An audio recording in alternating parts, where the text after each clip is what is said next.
복스러운 소망이라는 것이 행복한 소망이라는 말이고, 그 다음에 예수 그리스도의 영광이 나타난다는 말이 밝다라는 말이에요. 그래서 밝고 행복하다, 그 말은 여기 지금 복스러운 소망 그리고 영광이라는 말에서 밝고 행복하다라는 그런 말을 제가 가져왔습니다.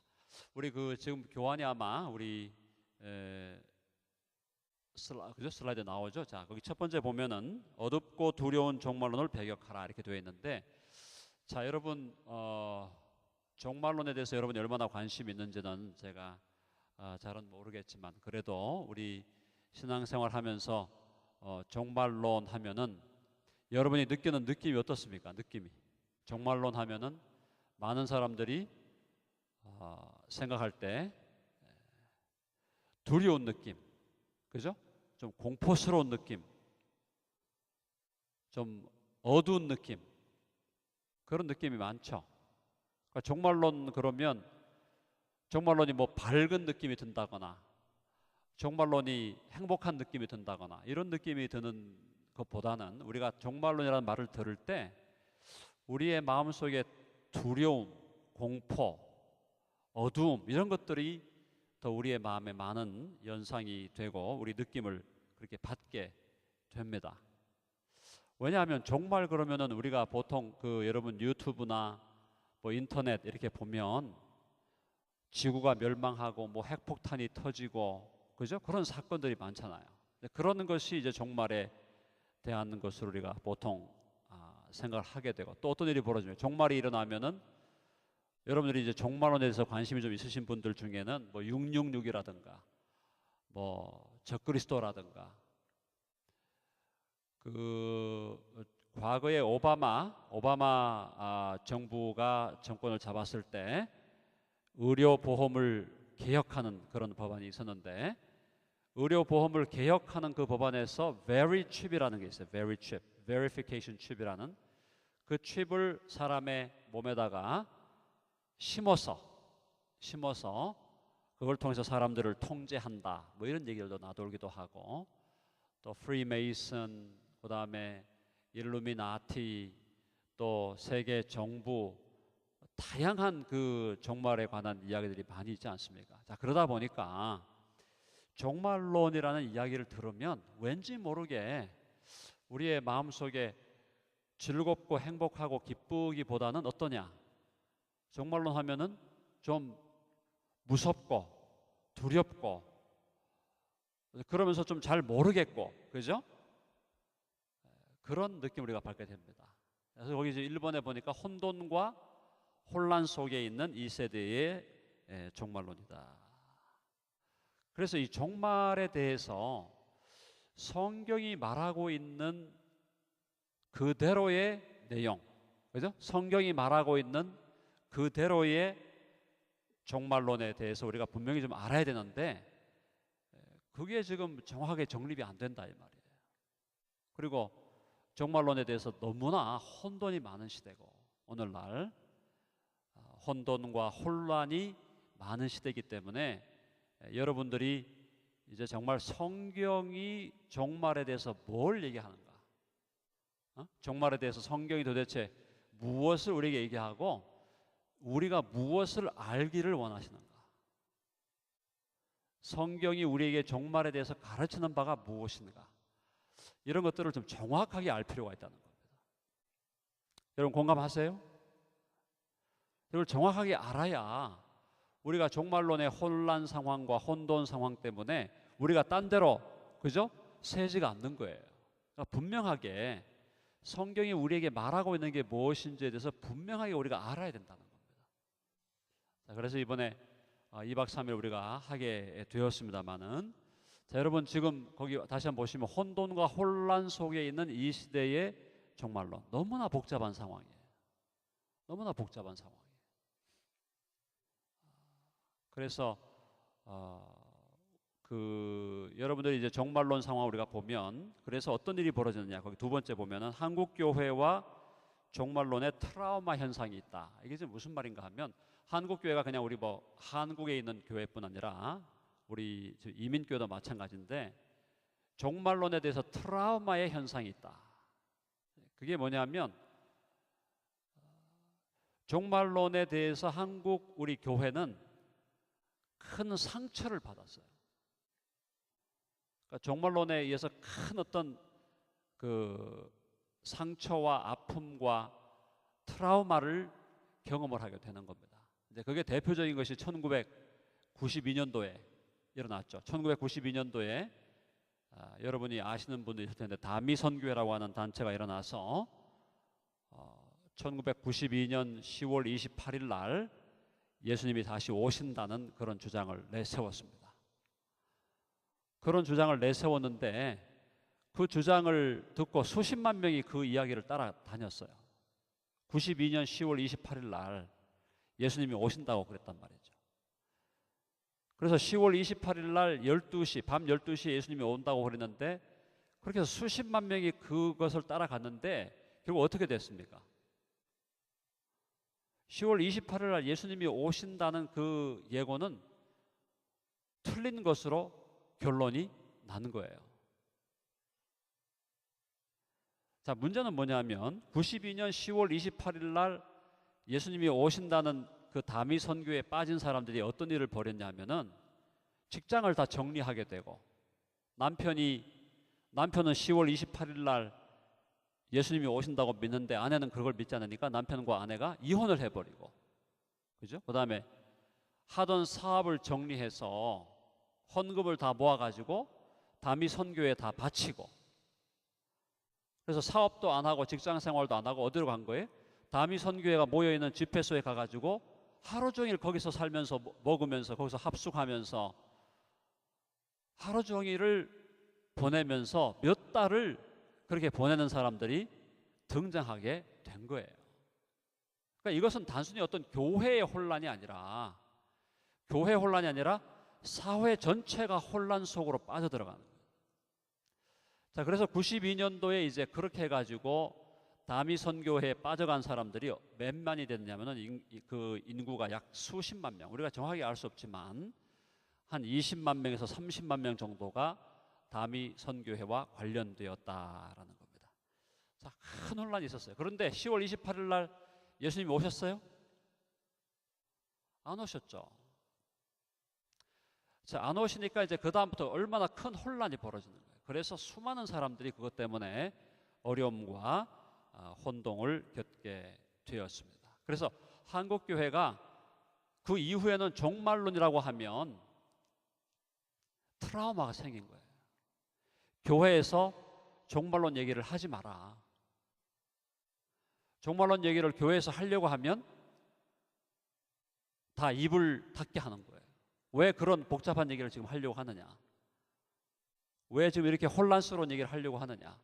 그리고 예수님의 재림이나 역사의 종말이 뭐가 그렇게 신앙생활에 중요하냐? 이렇게 하면서 중요성에 대해서도 인정하지 않고, 또 그것이 여러 가지 혼란이 생기니까 트라우마 현상이 생기고, 그래서 결국 이렇게 저렇게 해서 교회 안에서 종말론은 점점 자취를 감추게 되었다.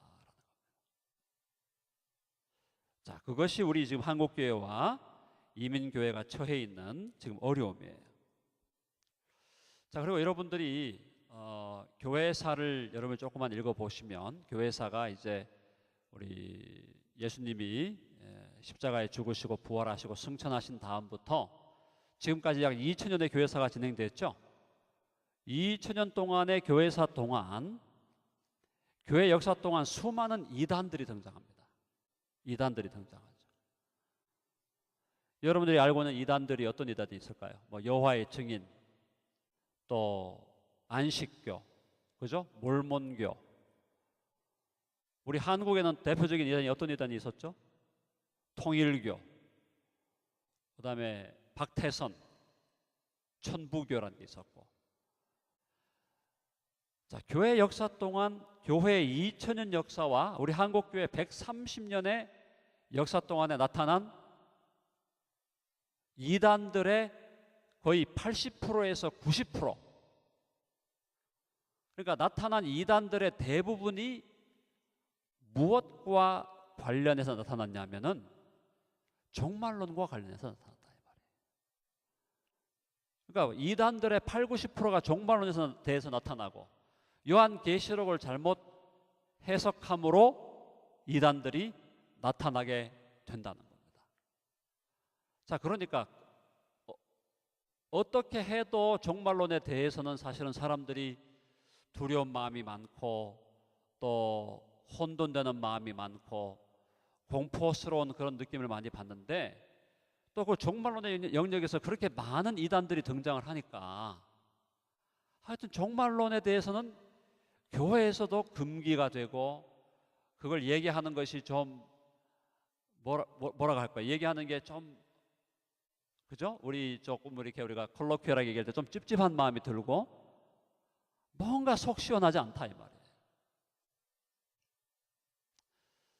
자, 그런 시대를 살아가고 있는데 지금 특별히 2017년입니다. 그죠? 2017년 우리가 벌써 2월 오늘이 3일인데, 자, 2017년 2월 3일 오늘 우리가 살아가면서 특별히 한국 교회에 최근에 나타났던 이단들이 있어요. 이단 중에 대표적인 이단이 뭐가 있냐면은 하나님의 교회라는 이단이 있습니다. 들어보신 분? 하나님의 교회 손 들어보세요. 들어보신 분? 네. 좀 들어보셨네. 자, 하나님의 교회라는 이 이단이 한국에서는 어떻게 생겼냐 하면은 그 교주가 안모 씨입니다.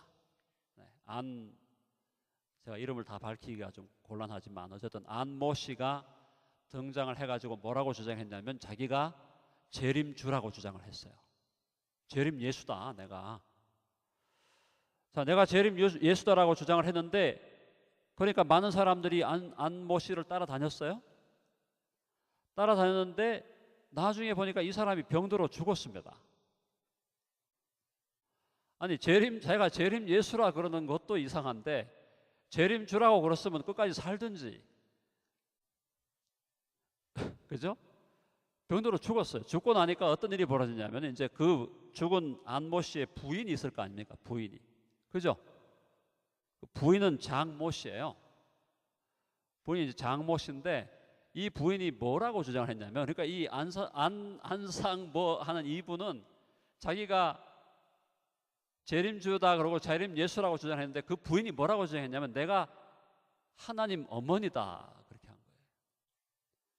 하나님 어머니고 어머니 하나님이다라고 이렇게 주장을 하게 된 겁니다. 여러분 들을 때 어떻게 생각합니까? 말이 돼요? 말도 안 되는 얘기죠. 자기가 무슨 하나님의 어머니고 뭐 또 어머니 하나님이고. 자, 그렇게 말이 안 되는 주장을 펴고 있는 이 하나님의 교회라는 단체가 지금 미국과 한국을 포함해서 전 세계적으로 수십만 명의 추종자들을 거느리고 있다라는 거예요. 한국에만 지금 한 30만 명 정도가 있다고 합니다. 재림주라고 주장하는데, 그리고 재림주라고 주장한 사람이 죽고 나니까 그 미망인이 자기가 어머니 하나님이라 그러고 하나님 어머니라고 하는데, 그걸 수십만 명이 지금 따라가고 있다는 거예요. 자, 우리가 지금 조금만 상식적으로 생각하고 조금만 우리가 기본적인 믿음을 가진 사람들로서 생각을 하면 전혀 말이 안 되는 거잖아요. 말이 안 되는 얘기를 그렇게 많은 사람들이 따라가고 있다라는. 자, 그래서 아마 제가 지난번에 그런 얘기를 한 것 같은데, 우스갯소리가 있잖아요. 우리나라에 현재 자기가 재림주다, 자기가 그 재림 예수다라고 주장하는 사람이 한 50명이 있다 그러잖아요. 50여 명이 지금 자기가 재림 예수라고 주장을 하는데, 그 50여 명이 그 중에 상당수가 어디에 살고 있냐? 계룡산 근처에 살고 있다는 거예요. 계룡산이 유명하죠? 그 뭐 계룡산의 전기가 뭐 특별해서 그런지 모르겠지만 거기에 그런 사람들이 많아요. 도인들이 많고, 그래가지고 자기가 재림 예수라고 주장하는 사람들의 상당수가 그 근처에 살고 있다. 자, 이런 상황에서 우리 그리스도인들이 밝고 건강하고 행복한 종말론을 확립한다는 것은 너무나 중요한 일이고 너무나 시급한 일이다. 자, 우리 옆에 있는 분들을 한번 보면서 한번 서로 악수하면서 인사합시다. 밝은 종말론을 확립합시다. 한번 인사합니다. 또 한 번 더 행복한 종말론을 확립합시다.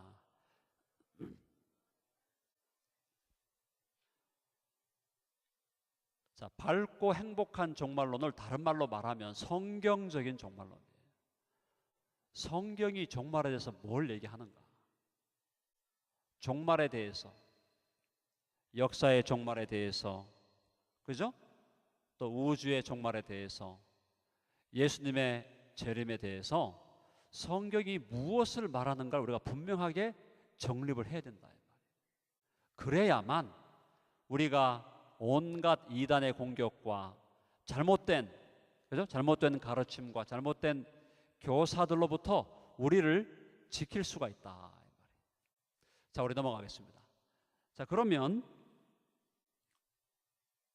어둡고 두려운 종말론을 제가 지금 설명을 드렸죠. 아까 다미 선교회라는 제가 설명을 드렸고, 그 다음에 미국에도 지금 해롤드 캠핑이라는 사람이 등장을 해서 이분은 이제 뭘 또 얘기했냐면은 2013년 5월 달에 예수님이 오신다고 그랬습니다. 예수님이 오신다고 그랬어요. 근데 이 사람이 정한 날짜에 예수님이 오질 않으셨어요. 그러니까 이분이 2013년 5월에 예수님이 오신다 그랬다가 다시 말을 바꿨어요. 2013년 10월 달에 온다 그랬어요. 미국 사람인데 10월 달에 온다 그랬는데 또 예수님이 안 오셨어요. 자, 그러다 보니까 어떤 일이 벌어졌냐면 이 해롤드 캠핑을 따라다니는 사람들 중에 어떤 사람들이 스스로, 그죠? 스스로 목숨을 끊고 하는 그런 일들이 벌어지게 된 겁니다. 그러니까 이 종말론이 정확하게 정립이 안 되고 성경이 말하고 있는 종말론이 바르게 확립이 안 될 때 엄청난 결과를 우리가 지금 경험하게 되는 거예요. 자, 여러분, 우리가 분명히 알아야 될 것은 예수님이 재림하시는 날짜를 우리가 알 수 있습니까?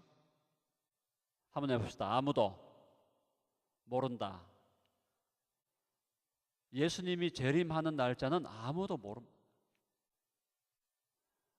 자, 아무도 모르는데 그럼 왜 우리가 종말론을 해야 되느냐? 자, 아무도 모르지만은 예수님이 다시 오시는 그 날과 관련해서 우리는 예수님이 오시는 재림하시는 그 날에 재림의 날이 가까워 올수록 우리는 주님의 재림의 징조를 깨닫게 되는 거예요. 이제 징조에 대해서는 제가 다음에 말씀을 드리기로 하고 어쨌든 자, 거기 보면 극단적인 세대주의적인 종말론이 또 있습니다. 자, 이 운동이 뭐냐면 적그리스도에 대해서 관심을 갖는 거죠. 적그리스도가 누구냐? 적그리스도가 교황이냐? 아니면 오바마냐? 한동안 미국에서 오바마 대통령이 비성경적인 그런 정책을 펴고 하니까, 그리고 뭐예요? 최근에 또 벌써 얼마 지났죠? 동성애 결혼을 합법화시키고 하니까 일부 이 종말론을 주장하는 특별히 세대주의권에서 오바마가 적그리스도다 이런 주장을 했습니다. 그래서 여러분 지금 그 인터넷에 들어가 가지고 그 구글에 오바마 적그리스도 딱 치면은 엄청나게 많이 뜰 거예요. 오바마와 적그리스도를 동일시하는 그런 내용들이 인터넷에 많이 올라왔어요. 자, 적그리스도가 누구냐? 교황 적그리스도 이렇게 놓으면 교황과 적그리스도가, 교황이 적그리스도라고 주장하는 사람들이 또 굉장히 많아요. 여러분 그 인터넷에 가서 한번 검색해 보세요. 교황이 적그리스도라고 주장하는 거 엄청나게 또 많이 뜰 겁니다. 자, 이 세대주의를 주장하는 이 사람들이 적그리스도가 누구냐에 대해서 관심이 많은 거예요.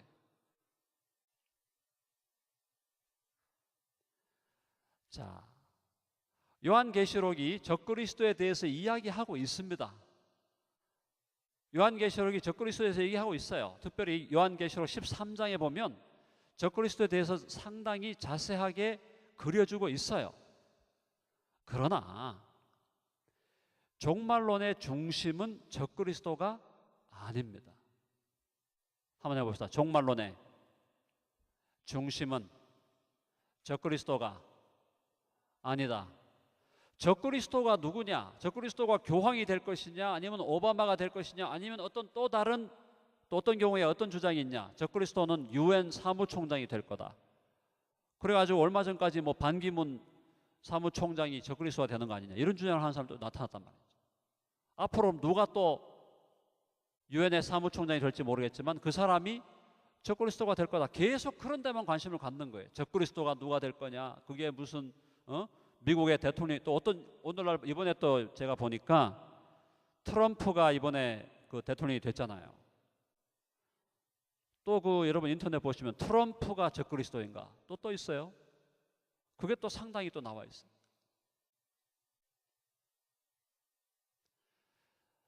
자, 성경에서 적그리스도에 대해서 분명히 말씀하고 있기 때문에 우리가 적그리스도에 대해서 감을 좀 잡아야 되고 어느 정도 우리가 이해를 할 필요는 있지만 적그리스도가 누군가에 대해서 거기에 집중하고 거기에 우리가 모든 포커스를 둔다면은 그것은 성경이 말하는 정상적이고 균형 잡히고 밝은 종말론이 아니다 이런 말이에요.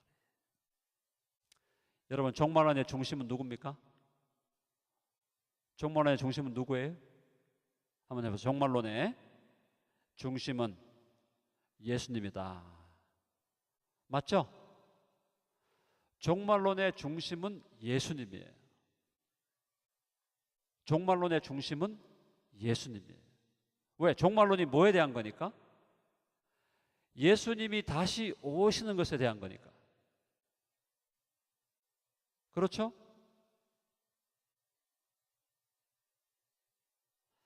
자, 그래서 예수님이 다시 오시는 것이 종말론의 핵심인데 그 종말론을 적그리스도가 누구냐? 그 다음에 666에 대한 또 이야기들이 많았잖아요. 666에 대해서 여러분 어떤 얘기가 있었어요? 666이 뭐죠? 우리 계시록 13장에 보면 666의 표를 받는다 그랬죠? 666의 표를 받는 순간에 그 표를 받으면은 표를 받고 적그리스도의 우상을 숭배할 때 마지막 때 가서 그 우상을 숭배하지 않을 경우에 우상에게 경배하지 않을 경우에 마지막에 죽임을 당하는 것이 계시록 13장에 나옵니다. 자, 그러면 666이 뭐냐? 666이 그냥 숫자 666이냐? 한동안 계속해서 666이 뭔가에 대해서 계속 사람들이 연구를 한 거예요. 어떤 사람은 뭐 컴퓨터, 그죠? 컴퓨터가 666이라고 한 사람도 있었고, 어떤 사람은 상표에 지금 상품에 지금 박혀 있는 바코드가 666이라고 했다가, 또 조금 더 진전하니까 뭐 어떤 사람들이 이번에는 뭐 베리칩이라 그랬다가, 또 요즘에는 베리칩이 요즘에 또 베리칩이 666이 아닌 것처럼 또 생각이 드니까 또 뭐 그죠? 홍채에다가 홍채 뭐 싣는 거, 홍채 인식하는 프로그램이 즉 666이다. 아니면 뭐 지문으로, 그죠? 자기 지문을 갖다가 이렇게 지문으로 지문 인식을 하는 것이 666이다. 이런 주장들을 또 내세우고 있다 이 말이에요. 그러니까 종말론의 적그리스도가 누구냐? 666이 뭐냐? 이런 데 대해서 관심을 자꾸 기울이고, 자, 그 다음에 또 어떤 주장을 합니까? 여러분 휴거 들어봤죠? 휴거라는 말 들어봤어요? 휴거라는 말을 들어보시면 한번 손 들어보십시오. 휴거. 네. 자, 휴거라는 것이 뭐냐면, 휴거는 rapture, 영어로 rapture라고 되어 있는데, 그건 뭐냐면 갑자기 사람이 하늘로 들림을 받는 거예요. 갑작스럽게. 자, 갑작스럽게 들림을 받는데, 그 휴거의 사건이 우리가 들림을 받는다는 이야기가 성경에 나옵니다. 데살로니가 전서 4장에 보면 나와요. 자, 나오는데 그 들림의 사건이 우리 요한계시록과 다른 성경을 자세히 보면 휴거의 사건은 교회가 대환란을 통과한 이후에, 예수님이 오신 다음에, 휴거된다는 것이 성경의 가르침인데, 세대주의권에 속한 사람들은 어떤 주장을 하냐면은 교회가 마지막 시대의 환란을 통과하기 전에, 환란 전에 교회만 갑자기 휴거된다는 거예요. 교회만 갑자기 휴거되고 교회만 갑자기 하늘로 올려지고 나머지 이 세상 사람들은 이 땅에 남아 있어서, 우리가 영어로 left behind, 그죠? left behind라는 것은 뒤에 남겨지는 거죠. 뒤에 남겨져 가지고 이 사람들이 적그리스도에게 핍박을 받고 박해를 받고 적그리스도의 지배하에 놓여지게 된다는 주장을 이 세대주의가 하고 있는 거예요. 그런데 성경은 그걸 가르치고 있지 않은데, 성경은 그렇게 말하고 있지 않은데, 자, 이렇게 여러 가지 종말론에 대한 혼돈과 혼란이 많은 이 상황 속에서 우리는 성경적이고 성경이 우리에게 말하는 분명한 바른 종말론을 확립해야 된다. 그래서 이번에 우리가 2박 3일 하면서 여러분이 이번에 여러분 종말론을 완전히, 여러분이 뭐 아주 디테일하게 다 알 수 없지만은 그래도 성경이 말하는 종말론에 대해서는 여러분들이 분명한 체계를 잡는 그런 기회가 될 수 있기를 바랍니다. 자, 그 다음에 이 오늘날 또 종말론의 문제가 뭐냐면, 종말론이 이제 복잡해지고 여러 가지 그 종말론과 연결된 것들에 대해서 여러 가지 논쟁이 일어나고 또 그것으로 인해서 많은 사람들이 혼란에 빠지니까, 자, 어떤 이제 흐름이 생겼냐 하면은 요한계시록을 덮어두려는 흐름이 생기는 거예요. 요한계시록을 회피하는 거예요. 그래서 요한계시록을 무조건 덮어두려는 그런 태도를 갖게 되는 거예요. 그래서 교회의 우리 목사님들, 교회에서 말씀을 증거하는 목사님들이나 또 교회에서 또 말씀을 가르치는 교사들이나 이런 분들이 요한계시록을 가지고 씨름을 하거나 요한계시록을 가지고 교회에서 설교하거나 그것을 요한계시록 1장부터 22장까지 전체를 가지고 강해를 하거나 그런 경우가 거의 없다는 거예요. 요한계시록을 강의하더라도 어느 정도에서 멈추냐, 1장부터 한 3장까지, 요한계시록 1장부터 3장까지만 얘기하는 거예요. 7교회에 보내신 하나님의 그 주님의 편지, 그 얘기를 들으면서 7교회에 주는 교훈들, 그런 교훈들에만 이제 관심을 가지고, 그나마 거기 해석하기가 좀 쉽다고 생각이 드니까. 아니면 계시록의 21장, 22장 마지막 새하늘과 새 땅에서 어떤 일이 벌어지는가, 새하늘과 새 땅에서 이루어질 일들에 대해서 그나마 관심을 가지고 그나마 그걸 우리가 이해할 수가 있으니까 그걸 가지고 설교를 하지만, 중간에 그 요한계시록 지금 예를 들어서 4장부터 20장까지의 그 중간에 나오는 요한계시록에 대한 내용들은 함부로 손을 대기도 그렇고, 그걸 가지고 또 강해를 하려고 해도 그렇고, 이걸 가지고 여러분 뭐 대학부가 있든 무슨 뭐 청년부가 있든 아니면 뭐 중고등부가 있든 주일학교에서 요한계시록을 가지고 성경 공부를 하는 것도 굉장히 어려운 지금 시대가 되어 있다. 그래서 요한계시록은 어쨌든 어렵다. 요한계시록은 겁나는 책이다. 두려운 책이다. 요한계시록은 함부로 손대지 마라. 요한계시록은 야 그냥 아예 읽지도 마라. 읽어봤자 너희들 마음에 그냥 두려움만 생기고 공포만 조성이 되고.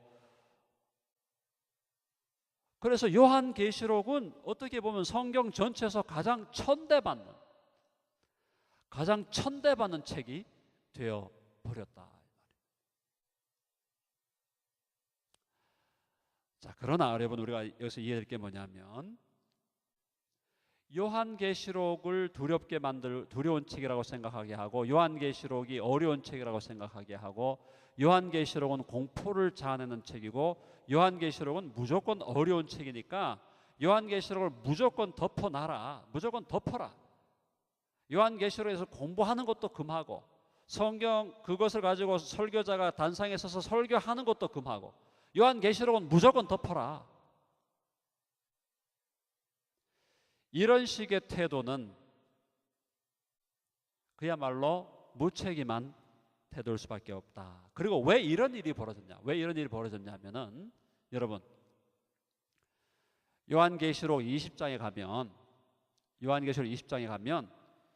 마귀의 마지막에 대해서 마귀 이 사탄의 마지막에 사탄의 그 종말, 사탄이 당하게 되는 마지막 심판의 장면이 나온다는 거예요.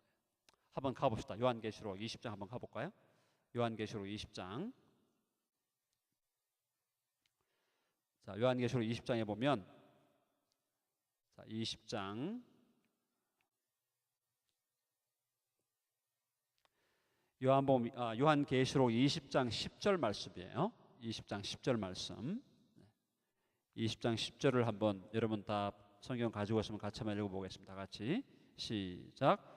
또 그들을 미혹하는 마귀가 불과 유황못에 던져지니 거기는 그 짐승과 거짓 선지자도 있어 세세토록 밤낮 괴로움을 받으리라. 거기 지금 뭐라고 되어 있습니까? 마귀가 어디에 던져졌어요? 마귀가 불과 유황못에 던져지니. 자, 불과 유황못에 던져졌습니다. 거기에는 그 짐승과 거짓 선지자도 있어 어떻게 됐다고? 마지막에 세세토록, 그죠? 세세토록 밤낮 괴로움을 받으리라. 이게 지금 어디로 들어간 거예요? 마귀가 우리가 보통 생각하는 지옥에 들어간 거죠. 마귀가 지옥에 들어간 때 그 지옥에 대해서 지금 이 계시록에서는 불과 유황으로 타는 못이다, 불못이다 이렇게 표현을 하고 있죠. 자, 20장 10절에 보니까 마귀가 불못에 던져졌고 그곳에서 세세토록 밤낮 괴로움을 받을 것을 요한계시록 20장 10절이 분명하게 말씀하고 있어요. 마귀가 이렇게 영원히 지옥에 들어가서 영원한 불못에 던져지고 영원한 지옥과 영원한 불못에서 영원히 하나님의 심판을 받는다는 이야기를, 즉 마귀의 영원한 운명에 대해서 정확하게 우리에게 말씀하는 성경은 오직 요한계시록밖에 없다는 거예요. 아시겠습니까? 요한계시록을 보면 다른 무엇보다도 예수님이 재림하시고 교회가 승리하고 하나님의 나라가 이 땅 위에 천년왕국이 이 땅에 이루어지고 영원한 하나님의 나라 새하늘과 새 땅이 펼쳐진다는 것을 분명히 말하고 있으면서 동시에 이 요한계시록은 마귀의 영원한 운명이 뭐냐, 마귀가 영원히 처하게 될 운명이 뭐냐, 영원한 불못이고 영원한 지옥에서 영원히 마귀는 하나님의 심판의 대상이 될 것이다 라는 얘기를 22장 10절에서 분명히 하고 있기 때문에 마귀의 편에서 볼 때, 사탄의 편에서 볼 때는, 마귀와 사탄의 편에서 볼 때는 요한계시록은 제일 괴로운 책이에요. 자기가 볼 때는 영원한 지금 심판, 영원한 패배, 영원한 패배자로 낙인을 찍고 하나님 앞에서 영원히 심판받을 자로 낙인을 찍고 있고 영원히 마귀가 가야 할 곳이 어딘지를 분명하게 말씀하고 있기 때문에 요한계시록이야말로 마귀의 입장에서, 사탄의 입장에서는 제일 싫은 책일 수밖에 없고 제일 자기에게 괴로운 책일 수밖에 없고 자기에게 두려운 책일 수밖에 없는 거예요. 자, 그래서 교회사 2000년 동안 마귀는 요한계시록에 대해서 엄청난 핍박을 해온 겁니다. 그래서 요한계시록은 옛날부터, 요한계시록은 벌써 우리 신약의 27권 신약 정경이 확정되는 그 순간, 신약의 27권 정경이 확정되는 그 순간까지도 요한계시록이 과연 정경에 들어갈 수 있는 자격이 있느냐, 신약 성경 27권에 들어갈 수 있는 자격이 있느냐에 대해서 계속해서 수많은 사람들이 의문을 제기하고 수많은 사람들이 질문을 제기하고 수많은 사람들이 그것에 대해서 그죠? 불안을 제기하고 불만을 제기하고 그것이 끝까지 요한계시록 이 마지막 이 계시록이 신약 정경 27권에 들어가지 말아야 된다는 주장을 하는 사람들이 끊임없이 나타났던 거고. 자, 그런데 결과적으로 27권에 들어갔어요. 들어갔는데 그다음 어떤 일이 벌어요? 27권에 들어간 다음에 중세기에 들어와 가지고는 아예 성경을 읽지 못하게 했잖아요. 그죠? 중세 1000년 동안은 성경을 일반 성도들이 성경을 읽을 수가 없습니다. 왜? 첫째로 성경이 전부 다 그리그로 기록되어 있고 그것을 라틴어로 번역을 했다 하더라도 중세에 라틴어를 읽을 수 있는 사람은 중세 전체 인구의 0.1%밖에 안 됐다는 거예요. 그러면 중세 전체 인구의 0.1%밖에 안 되는 사람만 라틴어를 읽을 수 있었기 때문에 성경을 누가 읽을 수가 없어요. 그저 수도원에서 라틴어를 배운 사람들, 신부들이나 수도승이나 이런 사람만 읽을 수밖에 없고 일반 성도들은 성경을 읽을 수가 없어요. 그러다 보니까 요한계시록에 대해서 뭐 읽을 수가 있었겠어요?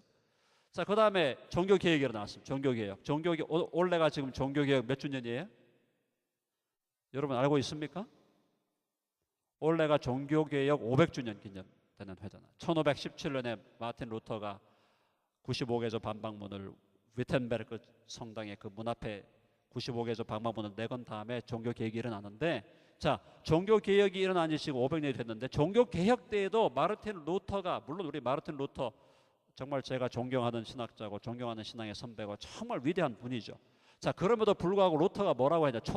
루터의 초반기에 요한계시록은 이건 정경에 들어갈 자격이 없는 것 같다. 너무 복잡한 것 같고 뭐 여러 가지 환상이 나오고, 그죠? 복잡한 환상이 나오고 일곱 인, 일곱 나팔, 일곱 대접 뭐 이렇게 해놓으니까 루터가 보기에도 머리가 아팠는가 봐요. 그래서 루터가 뭐라 그랬냐면, 야, 요한계시록은 아무래도 이거 정경에 들어가서는 안 되겠다. 루터가 또 문제를 제기한 거예요.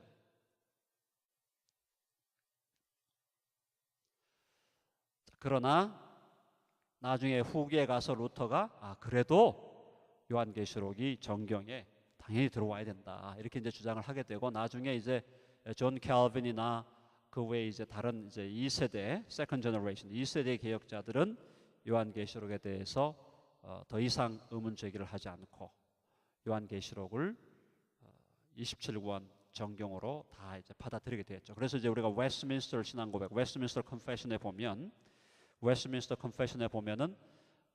신약 성경 27권이 요한계시록을 포함한 27권이 다 하나님의 말씀이라고 분명히 기록이 되어 있습니다. 자, 어쨌든 제가 오늘 여러분에게 말씀드리는 건 뭐냐면, 마귀가, 사탄이 성경 66권을 다 싫어하지만, 다 싫어하죠.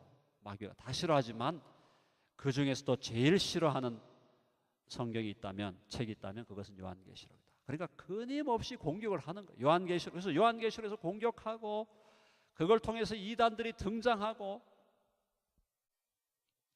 자, 그래서 마음대로 잘못 해석하는 이단과 사이비가 그동안 뭐 수백 개, 수천 개가 등장을 했고, 앞으로 요한계시록 때문에 또 이단이, 어떤 이단이 등장할지 또 모르죠.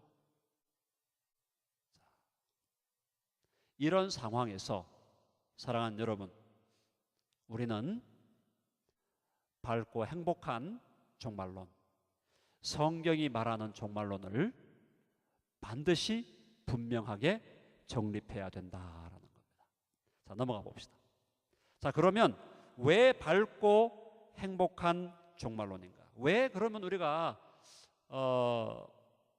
성경적인 종말론이라는 말을 우리가 쓰면은 간단할 텐데 왜 제가 밝고 행복한 종말론을 자꾸 이렇게 들고 나오는가? 그것은 그동안 너무 종말론에 대한 그림이 어두운 그림이다. 종말론에 대해서 어두운 그림, 또 종말론은 두렵고 별로 행복하지 않은 그런 사건으로 자꾸 우리가 그려왔기 때문에 그걸 제가 사실은 리액션 하는 거예요. 반작용으로 하는 거예요. 그게 아니라 성경이 우리에게 말하는 종말론, 성경적인 종말론은 밝고 행복한 종말론인데, 밝고 행복한 종말론일 수밖에 없는 이유가 뭐냐? 그것은 성경이 말하는 종말론은 신부의 종말론이기 때문이다. 한번 해봅시다. 신부의 종말론. 사랑하는 여러분, 여러분 예수님을 여러분의 주님과 구주로 믿습니까? 여러분이 예수님을 여러분의 주님과 구주로 믿는다면 여러분은 예수님과 결혼한 사람이에요. 그런 그 정체성을 분명히 해야 돼요. 한번 해보세요. 나는 예수님과 결혼하였다. 아직까지 결혼 안 하신 분들, 인간적인 의미에서 결혼 안 하신 분들 손 들어봐. 여기 이제 미혼인 분들이 있죠? 미혼인 분들 손 한번 들어보세요. 미혼인 분들. 이거 많네요, 미혼인 분들이. 자, 여러분들이 지금 육신적으로, 인간적으로는 미혼이라 하더라도 영적으로는 여러분은 기혼자예요. 이게 무슨 말인가? 여러분이 육신적으로, 인간적으로는 미혼자지만 여러분이 영적으로는 기혼자예요. 여러분 영적으로 누가 결혼했어요? 저와 여러분 모두는 영적으로 예수님과 결혼한 사람이에요. 지금 제가 말하는 건 영적 결혼을 얘기하는 거예요. spiritual marriage를 얘기하는 거예요. 오늘 이 사실이 너무나 중요합니다. 이 사실을 제가 아무리 강조해도 지나치지 않습니다. 저와 여러분이 예수님을 나의 주님으로, 나의 구주로 믿는다고 하는 그 고백, 그 사건은 저와 여러분이 예수님과 영적으로 결혼했다는 것을 고백하는 거예요. 저와 여러분의 영적인 신랑이 예수님이라. 우리는 우리의 육신적인 젠더가 메일이든 피메일이든 아무 상관이 없어요. 영적으로 우리 모두는 예수님의 신부예요. 여러분 믿습니까? 한번 해보세요. 나는 예수님과 결혼하였다. 나는 예수님의 신부다. 여러분 이 정체성을 정말로 여러분 분명하게 하시기를 간절히 바랍니다. 이게 저와 여러분의 아이덴티티, 크리스천의 아이덴티티에 있어서 가장 핵심적인 아이덴티티. 저와 여러분이 우리의 죄를 회개하고 예수님을 나의 주님으로 믿고 나의 구주로 고백한다는 하고는 그 사건은 저와 여러분이 영적으로 예수님과 결혼했다는 것을 선언하고 예수님과 결혼한 자라는 것을 선포하는 거예요. 이 아이덴티티에 대한, 이 정체성에 대한 의식이 약할수록 우리의 신앙은 약할 수밖에 없는 겁니다. 그런데 이 정체성이 우리 가운데 강해질수록 우리의 신앙은 더 강해지고 더 성숙한 신앙이 되는 거예요. 자, 내가 영적인 주님의 신부다. 주님이 나의 신랑이시다. 자, 이렇게 생각한다면 우리는 요한계시록 19장으로 돌아가 봐야 된다는 거죠. 자, 요한계시록 19장 가봅시다. 요한계시록 19장에 보면 종말론을 어떻게 그리고 있느냐는 거죠. 요한계시록 19장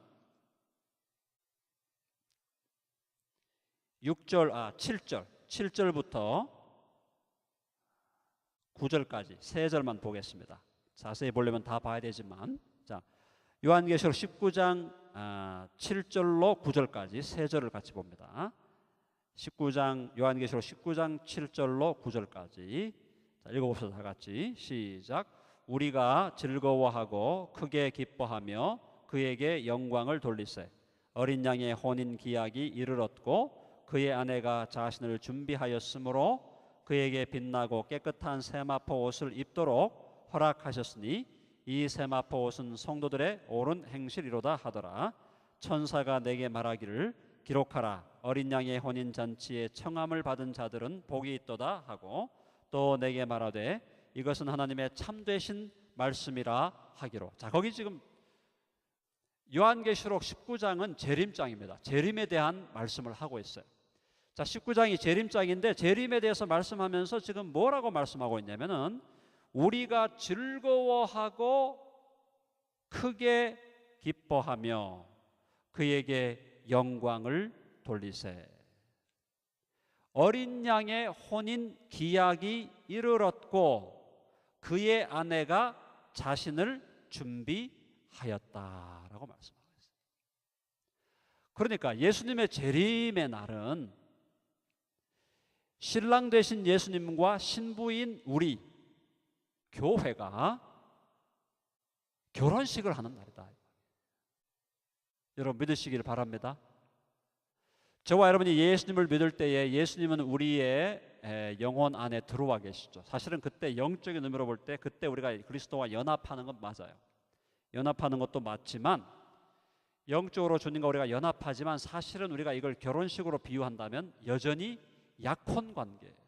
약혼 관계. 저와 여러분이 예수님을 처음 믿을 때 예수님과 약혼을 하고 있는 거예요. 그 약혼의 기간이 지난 다음 예수님이 재림하는 것이 진정한 의미에서 예수님과 우리가 결혼하는 거예요. 자, 근데 거기 재미있는 표현이 나와요. 우리가 즐거워하고 크게 기뻐하며 그에게 영광. 즐거워하고 기뻐. 여러분이 지금 미혼자이거나 기혼자이거나 여러분이 정상적인 인간이라면, 정상적인 사람이라면 저와 여러분의 인생에서 가장 중요한 날이 있다고 하면 어떤 날일까요? 특별히 여러분 중에 이제 결혼을 안 하신 분들이 많으니까 결혼을 하신 분들에게 우리가 비교를 한다면, 결혼하신 분들에게만 얘기를 한다면 여러분들 인생에 뭐가 제일 중요한가요? 인생에 있어서 가장 중요한 날이 언제일까요? 육신적인 의미에서 제일 중요한 날이 무슨 날이겠어요? 태어난 날. 태어난 날이 제일 중요하겠죠? 태어난 날이 제일 중요하니까 우리가 그 태어난 날에 대해서 매년 태어난 날을 우리가 축하하기 위해서 뭐 합니까? 뭐 해요? Happy birthday, right? Happy birthday를 하는 거예요. 매년 태어난 날이 중요하니까. 여러분들이 결혼을 했다면, 결혼하신 분들, 요즘에 결혼한 그 결혼 기념일도 잊어버리는 분들이 있다 그러는데 그런 분들은 좀 정상이 아닌 것 같고. 자, 여러분들이 결혼을 했다면 결혼한 사람에게 있어서 정상적인 부부관계를 지금 가지고 있다면, 가정을 이루고 있다면 뭐가 제일 중요하겠어요? 당연히 결혼한 날 아니겠어요? 결혼한 날이고, 그 결혼한 날이 중요하니까 매년 anniversary, 매년 결혼 기념일 하면서 매년 챙기는 거 아니에요?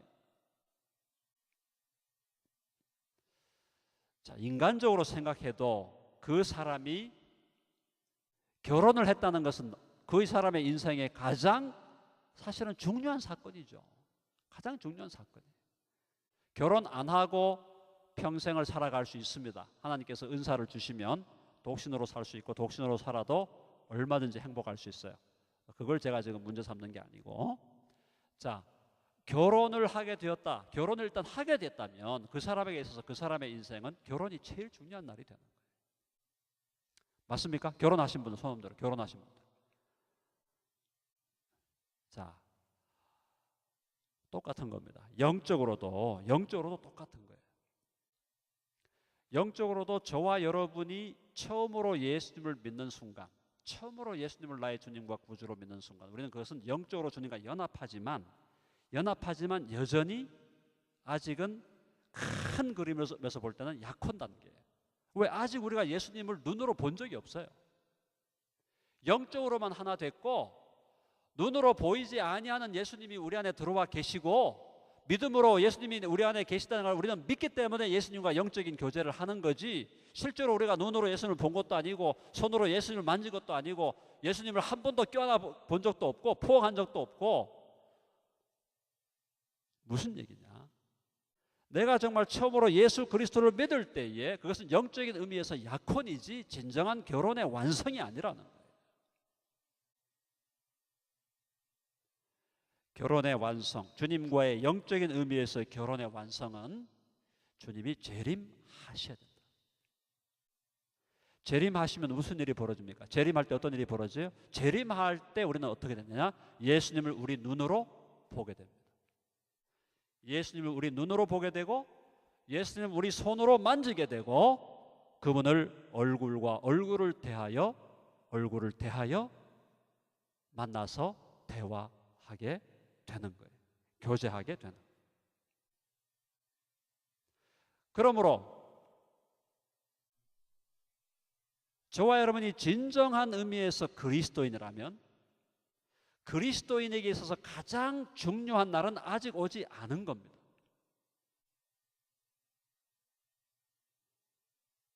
내가 예수 그리스도를 믿음으로 말미암아 구원받은 자가 되었다. 이미 구원받은 자가 되었고 이미 그리스도와 정혼한 자가 되고 약혼한 자가 되었다. The already. 이미 우리가 구원에 참여한 자가 되었지만 주님이 재림하시는 날, 그날이 우리에겐 여전히 남아있고 사실은 그날이 우리 그리스도인의 인생에 혹은 하나님의 역사 속에서 가장 행복한 날로, 가장 복된 날로 남아있다. 그래서 여러분, 저와 여러분이 예수님을 믿는 진정한 신앙인이라면 진정한 신앙을 가진 사람은 예수님의 재림을 기다릴 수밖에 없다는 겁니다. 만일 여러분들이 나는 예수님을 믿는다, 나는 예수님을 안다, 나는 예수님을 믿기 위해서 열심히 노력하고 잘 믿기 위해서 최선을 다하고 있다, 여러분들이 그렇게 믿음의 사람으로 그렇게 살아가고 있음에도 불구하고 여러분의 지금 의식 속에, 여러분의 지금 관심 이 안테나 속에 예수님의 재림에 대한 생각이 없다면 심각하게 재고해 봐야 된다. 심각하게 여러분의 신앙을 재고해 봐야 된다. 자, 그래서 오늘 여러분 제가 말씀드린 게 뭐냐면, 오늘 거기 다시 한번 보세요. 19장 우리 읽던 본문 다시 한번 보면, 우리가 즐거워하고 크게 기뻐하며 그에게 영광을 돌리세요. 어린 양의 혼인 기약이 이르렀고 그의 아내가 자신을 준비하였다. 그의 아내가 자신을 준비하였다. 그러니까 바로 저와 여러분이 처음 예수님을 믿는 그 순간부터 우리가 주님을 만나게 되는 그날까지 우리는 신부로서 자신을 단장하고 신부로서 자신을 준비하고 아내로서 신랑을 맞이할, 남편을 맞이할 영적인 의미에서의 그 준비를 하는 과정이다 이 말이에요. 그래서 주님이 재림하는 날이 뭐냐? 주님 예수 그리스도와 교회가 결혼식을, 혼인식을 하는 날이다 이 말입니다. 8절 보면, 그에게 빛나고 깨끗한 세마포 옷을 입도록 허락하셨으니 이 세마포 옷은 성도들의 옳은 행실로다 하더라. 9절에 보니까 천사가 내게 말하기를 기록하라. 어린 양의 혼인 잔치에 청함을 받은 자들은 복이 있도다 하고 또 내게 말하되 이것은 하나님의 참되신 말씀이다. 어린 양의 혼인 잔치에 청함을 받은 자들은 복이 있도다. 복이 있다라는 말이 무슨 말이에요? 오늘날 우리나라 말로 하면 행복한 사람이다. 어린 양의 혼인 잔치에 청함을 받은 자는 행복한 사람이다. 그리고 그 사람은 즐거워하고 크게 기뻐하라. 즐거워하고 크게 기뻐하라. 사랑하는 여러분, 여러분은 진정으로 예수님의 신부가 되었습니까? 진정으로 예수님이 여러분의 영적인 신랑입니까?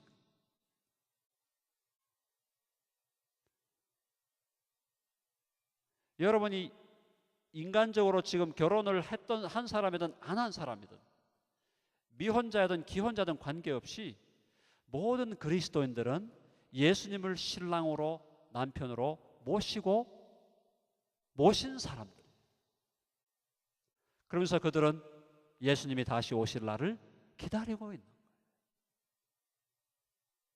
그것이 그리스도인의 표예요. 진정한 그리스도인의 표. 진정한 그리스도인이 가져야 할 여러 가지 마크가 있고 여러 가지 사인들이 있지만, 진정한 그리스도인이 갖고 있는 사인들 중에 중요한 사인들 중에 하나가 뭐냐? 바로 예수님의 재림을 기다리는 거예요. 재림하시는 예수 그리스도, 그분을 간절히 사모하는 거예요. 자, 그래서 거기 지금 디도서 2장 13절 다시 한번 봅시다. 디도서 2장 13절 거기 나와 있죠. 본문 같이 읽어봅시다. 시작. 복스러운 소망과 우리의 크신 하나님 구주 예수 그리스도의 영광이 나타나심을 기다리게 하셨다. 그래서 기다리게 하셨다, 이걸 우리가 헬라어 원문으로 좀 보면 그냥 단순히 그냥 뭐 알아서 오시겠지, 때가 되면 오겠지, 이런 게 아니에요. 간절히 사모한다 이 말이에요. 한번 해봅시다. 간절히 사모하라. 간절히 사모하라.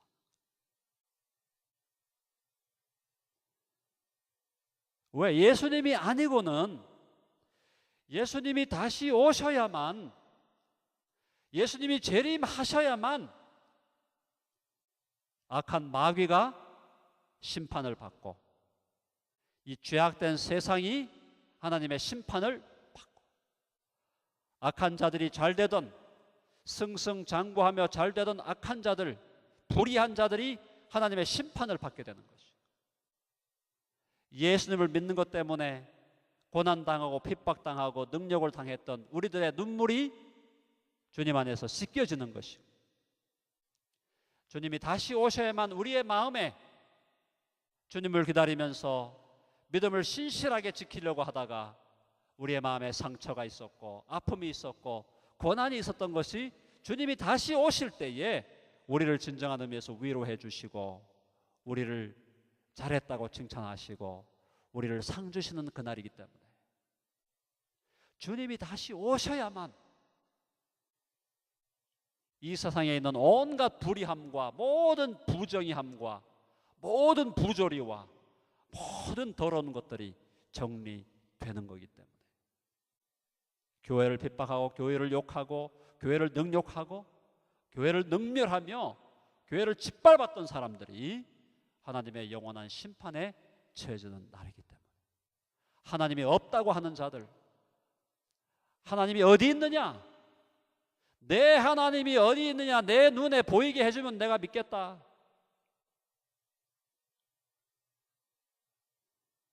예수를 믿으니 믿느니 내 주먹을 믿으라,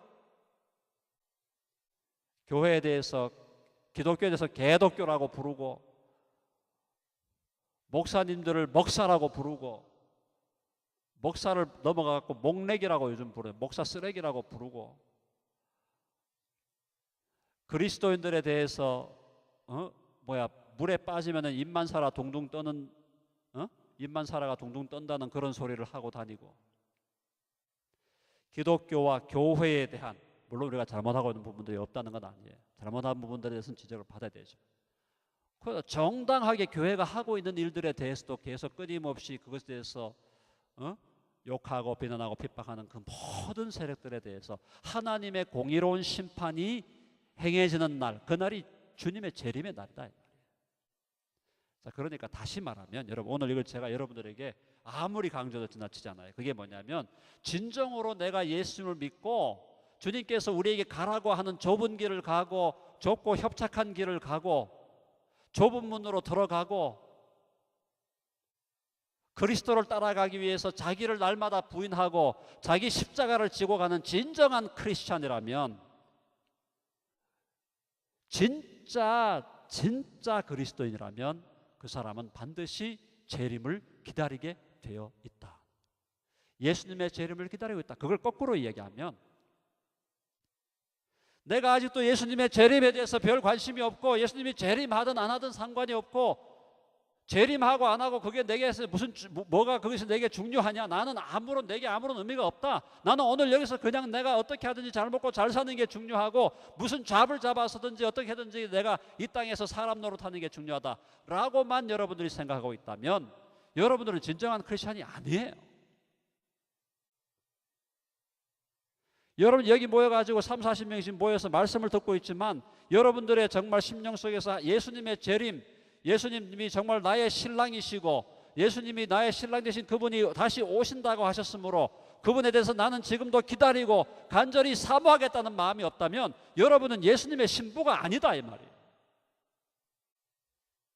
여러분이 아무리 내가 그리스도인이라고 여러분이 여러 가지 증명서를 가지고 오고 서티피킷을 가지고 오고 내가 베프티즘 받은 서티피킷이 있는데 내가 교회를 수십 년 다녔는데 아무리 여러분이 그런 것들을 드러낸다 하더라도 여러분이 예수 그리스도를 여러분의 신랑으로 모시고 그 신랑이 다시 오시는 날에 대해서 아무런 관심이 없다면 제가 볼 때는 가짜입니다. 가짜예요.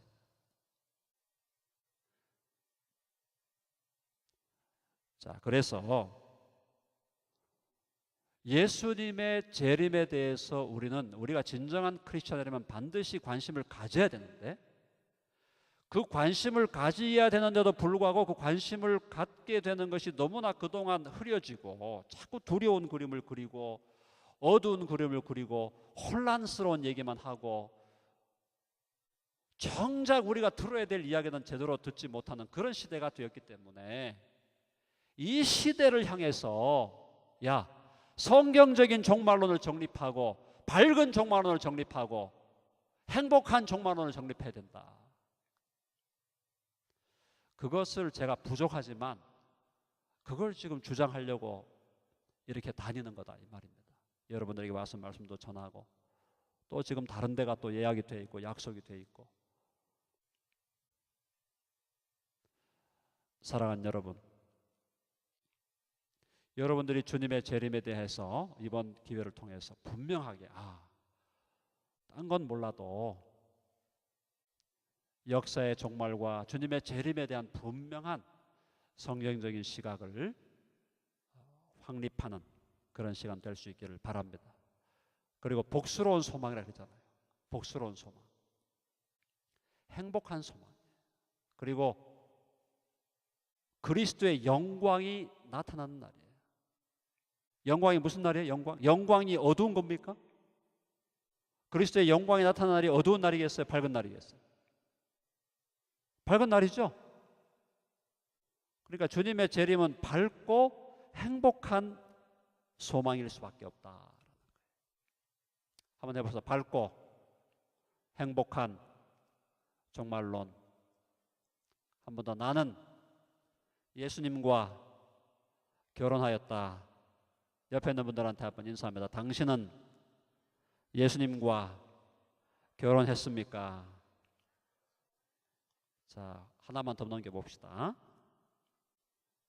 자, 그래서 이제 종말론에 대해서는 우리가 이제 역사적인 종말론을 이제 지금 제가 얘기를 많이 했죠. 그래서 역사의 마지막이 온다는 얘기를 했는데, 요거 이제 오늘 요 부분만 오늘 얘기하고 마무리할게요. 오늘은요. 자, 종말론에 대해서 우리가 예수님의 재림에 대해서 우리가 얘기하다 보면 조금 감이 조금 멀 수가 있어요. 근데 여러분들이 이해될 건 뭐냐면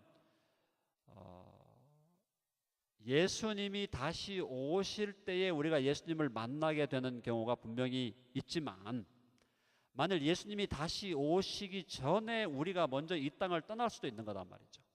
맞죠? 예수님이 재림하실 때 우리가 살아있는 동안에 예수님이 재림하시면 그거야 뭐 정말 좋은 일이죠. 그거야 최고의 일이죠. 정말 내가 뭐 죽음을 경험할 필요도 없고, 그죠? 내 시체를 갖다가 관에 넣어가지고 그걸 또 불에 태우고 이렇게 그럴 이유도 없고, 저와 여러분이 살아있는 동안에 예수님이 재림을 하신다 그러면 그게 최고의 날이에요. 저는 그래서 개인적으로 그 날을 지금 기다리고 있습니다. 주여, 부디 제가 살아있는 동안에 주님이 오셔서 주님을 맞이할 수 있도록 인도해 주십시오. 계속 이제 그렇게 기도하고 있는데, 근데 주님께서 너는 먼저 와야 되겠다.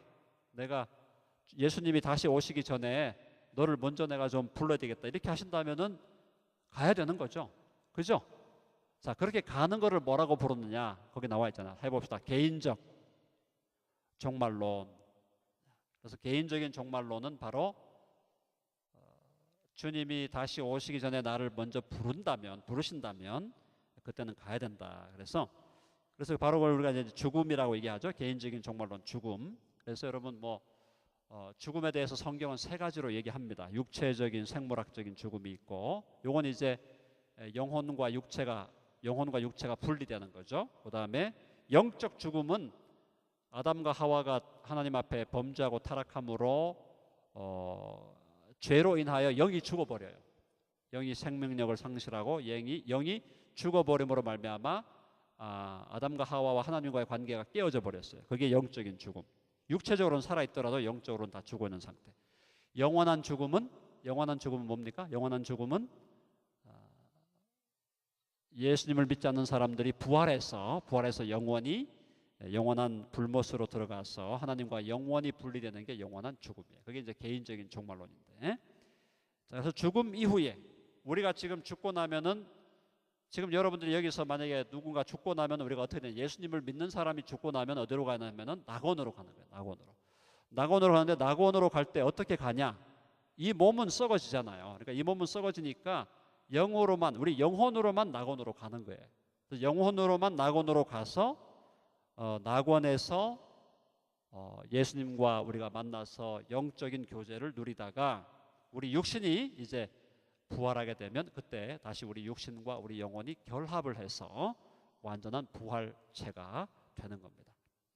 자, 그래서 그 천주교회는 개인적인 종말론에서 천주교회의 주장은 어떤 주장이 있냐면은 천주교인들은 죽고 나면은 바로 낙원에 가는 경우는 굉장히 드물다고 보고, 그리고 천주교인들 중에 대다수가 다 어디로 가느냐? 연옥으로 간다고 주장. 연옥이라는 것은 중간이에요. 낙원과 이 음부라고 하는 우리가 불신자들이 가는 곳, 그 둘 사이에는 중간을 이제 연옥이라고 주장하는데, 천주교의 연옥설은 성경적인 근거가 없습니다. 근거가 없고, 그래서 이제 그다음에 이제 우리가 부활을 하게 되죠. 나중에 이제 죽고 나서 우리의 영혼이 낙원으로 들어간 상태에 있다가 주님이 이제 재림하는 날, 그날이 되면 우리도 이제 부활을 하게 되는데, 부활을 하게 되면 어떻게 됩니까? 부활을 하게 되면 우리의 몸이 시간과 공간을 초월하게 되는 겁니다. 그렇죠? 자, 예수님이 부활하신 다음에 어떤 일이 벌어졌어요? 예수님이 부활하시는데 부활체는 굉장히 특이했어요. 예수님의 부활체는 특이한 몸이에요. 근데 그 부활체가 어떤 몸이었냐면은, 예수님이 부활을 하고 나니까 문이 닫혀 있는데 그냥 들어오셨어요. 그죠? 문이 닫혀 있는데 그냥 들어오셨어요. 그 다음에 어느 곳에 있다가 갑자기 사라져가지고 다른 곳으로 갑자기 이동을 합니다. 공간의 한계를 넘어가는 거죠.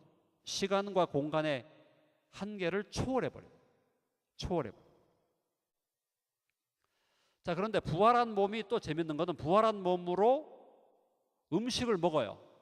제자들과 함께 갈릴리 바닷가에서 고기를 굽고 고기를 같이 드신 걸로, 또 부활한 몸을 도마가 예수님에 대해서 의심을 했습니다. 예수님 부활한 거 아니다. 내가 예수님의 그 부활한 몸에 못자국에다가 내가 손을 넣어보고 허리에 창자국에다가 내가 손을 넣어본 다음에야 내가 비로소 믿겠다.